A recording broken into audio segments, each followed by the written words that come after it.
Sup, you beautiful bastards. Hope you're having a fantastic Thursday. Welcome back to the Vernaculis show. And let's just jump right into it, starting with Phillip DeFranco. Growing international boycott of YouTube and Google ads. We had news coming out of the UK that the British government, Toyota, McDonald's, hundreds of companies are pulling their ads. Then we got the news stateside that AT&T, Verizon, Johnson & Johnson, and others pulled their advertising. Then over the weekend we saw news out of Australia that Holden and Kia were pulling their advertising. And now the newest and biggest set of news, and I feel like we predicted it on this show, is YouTube's response. And this is news that could massively hurt my channel, any news channel, commentary channels. And we got a peek at what this change would be on the 20th. YouTube wrote this blog post a week ago titled, "Strengthening YouTube for Advertisers and Creators." Writing, "There's a difference between the free expression that lives on YouTube and the content that brands have told us they want to advertise against. Our advertiser-friendly content policy set the tone for which videos can earn revenue, ensuring that ads only appear where they should. After listening to strong feedback from our advertisers, today we announced a number of actions and we want to explain what these changes might mean for you, our YouTube creators. Tougher stance on hate speech. We will be implementing broader demonetization policies around videos that are perceived to be hateful or inflammatory. This includes removing ads more effectively from content that is harassing or attacking people based on their race, religion, gender, or similar categories." Also connected to this was accelerating appeals. Writing, "Today, any creator whose video is demonetized can launch an appeal to have their video reviewed. Moving forward, we plan to improve the process so that reviews can happen even faster." So the question, okay, Phil, they wrote this blog post a week ago, why are you talking about it now? Well, while they posted the article a week ago, they actually implemented changes over the weekend. Although you might not have noticed because it doesn't appear that YouTube or Google emailed the creators. Over the weekend, YouTube pushed through those broader demonetization policies. If you're a creator on this platform, I highly recommend you go through your backlog and see how many of your videos have now been demonetized over the weekend. If some of it does stem from the restricted mode controversy, a lot of moderate/right-leaning content seemed to be restricted at a higher rate, and it feels like it didn't become a mainstream conversation until some LGBT creators were also hit, although not as many of those creators had their entire catalogs restricted. But I also feel like it might be too simplistic to hate on YouTube for this because we're subject to their every whim. And YouTube's in this weird situation where they have to try to make advertisers happy, otherwise they continue to hemorrhage future money. And this is something that affects the small creator all the way to the biggest creators like PewDiePie, whose recent press and the Wall Street Journal, New York Times, all those other places have added fuel to this fire. Google removed Felix's channel from the premium advertising tier, but without a doubt there are advertisers going,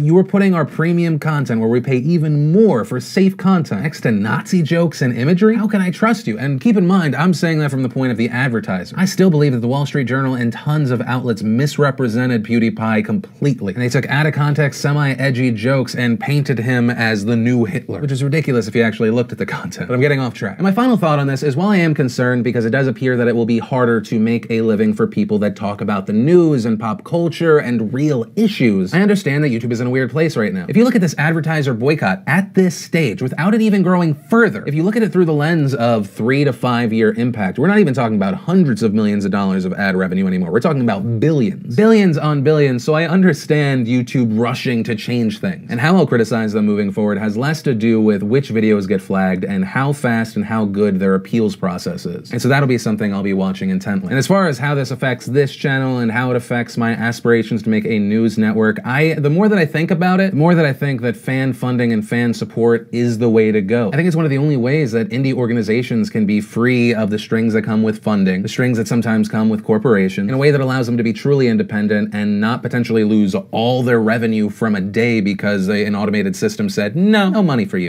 He has a point. Imagine if this video is being sponsored by McDonald's. It recently started an advertising campaign that features an attractive model in a yellow bikini with the phrase, "Are you Beachbody ready?" directly next to her.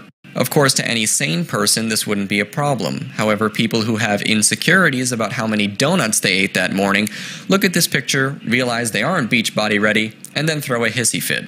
Their hissy fit presumably would consist of putting down the melted butter and funnel and protesting about how insecure they feel when they look at a body they wished they could have, but realize that they don't have the work ethic to get there themselves.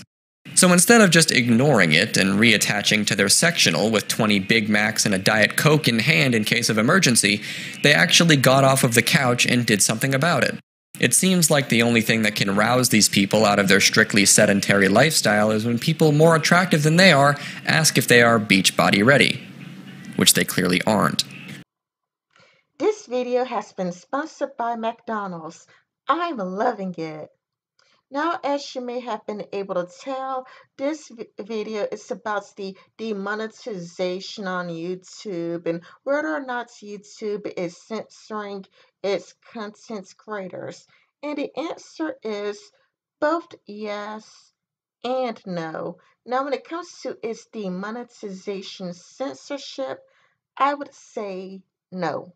Because when it comes to Vimeo, with Vimeo, you have to pay them to put videos on their sites.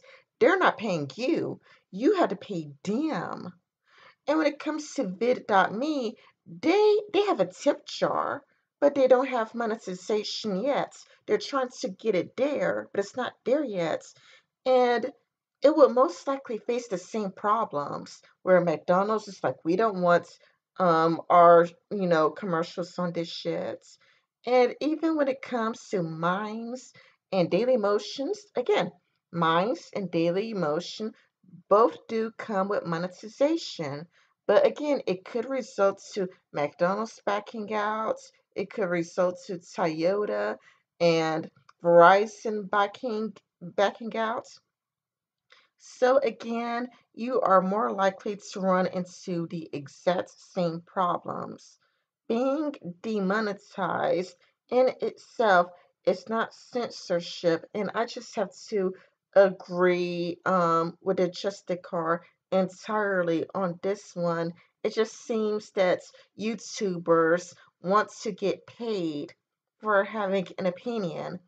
And sure, there is like, well, I edit my videos. Well, I've added those clips into this video, so I've edited videos too. Not much. I mostly edit videos into videos as opposed to edit anything out of videos. When I do my little section of the screen, I do that in one take. Nothing gets edited out. That's the reason why you don't see any jump cuts. Now, when it comes to what's about what you said earlier, didn't you just say, Ren, that they are censoring us? Well, for this, I am going to go with Mr. Minotaur or whatever and allow him to explain. Take it away, Mr. Well, okay. It looks like we have 2,120 comments. God, that's weird. That's a bit strange because I could have sworn that number was a little bit different. Now, let's compare it to the uploader of the video. Let's see if there are any noticeable differences. Okay, we see the exact same video, the ukulele shit show, but now I'm logged in on my own account. There's the view total, the likes and the dislikes. That seems to be the exact same. Let's scroll down a bit. Oh, that's strange. I don't know. Do you notice the subtle difference of 2,800 missing fucking comments? 4,905 comments is what I see as the uploader of the video, whereas a viewer who is looking at the video sees 2,120 comments. Over the... Now, I do find that to be censorship, as well as YouTube unsubscribing fans from their favorite creators. Like if you watch Sargon of Akkad very religiously, it's like, man, I just love Sargon. And then the next thing you know, it's like, wait, why am I unsubbed to him? I love this guy, and I know I subscribed to him. So why did YouTube unsub me?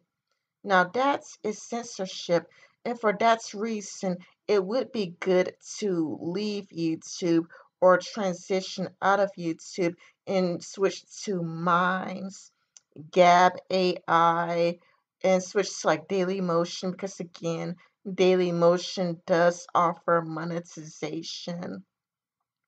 It would be good to switch to these other platforms.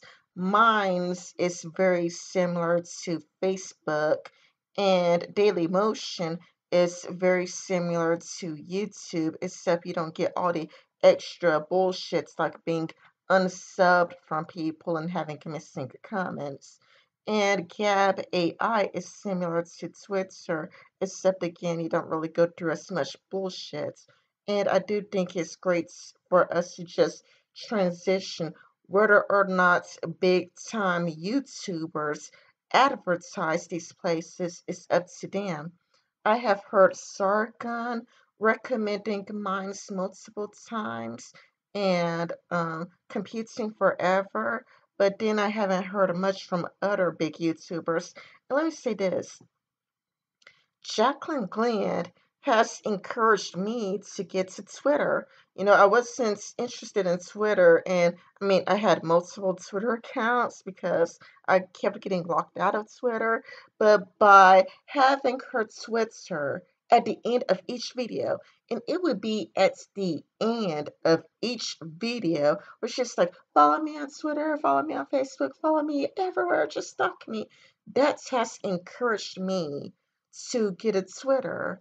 So to me, like, it would be nice to people like Sargon, Computing Forever, and whatnot to have at the end of each video, like, hey, I'm in Mines, I'm in Gab AI, I'm at, DailyMotion, follow me all of these places. And by frequently reminding fans to follow you these places, it will probably like, yeah, you know what? I'm going to go to these places. And by the way, I have DailyMotion, I have Mice, I have Gab AI, and please follow me these places. I am still Rena Mikhailis, and this has been Rena Mikhailis. I hope you enjoyed this video. If you did, like it and share it all over the place. Thank you very much for watching. Bye bye.